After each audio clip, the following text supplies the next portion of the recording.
اسكندريه ما هيش وحشه، اسكندريه زي الفل وهتبقى زي الفل وهتبقى احسن. فيها مشاكل كتير هنحط ايدنا عليها ونشتغل فيه. بس المشكله الاكبر السمعه بقى اللي احنا عايزين نرجعها تاني. السمعه دي عايزين نبقى كلنا حريصين ان احنا يعني نبقى مع بعض ونحافظ على اسم اسكندريه وسمعتها وتاريخها، لان هو ده الاساس.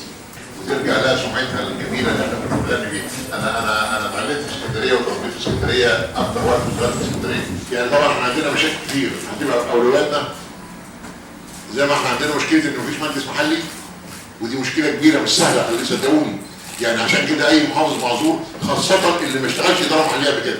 مشكله الصرف الصحي خلاص اشتغلتها وزاره الاسكان، لان هي مسؤوليتها فعلا، وهي الفلوس رحلها، وهي اللي هتنفذ المشروعات مع جهاز تعمير القاهره الكبرى وجهاز التنفيذ اللي بينشر الصرف الصحي. فده بره المحافظه. هنتابعه بس من باب ان احنا المحافظين مسؤولين عن هنا، زي ما حضراتكم تحبوا انه يتابع. هنتابع وهنبذل مجهود معاهم جدا عشان ينجزوه في وقت سريع. هو هتقوله كمان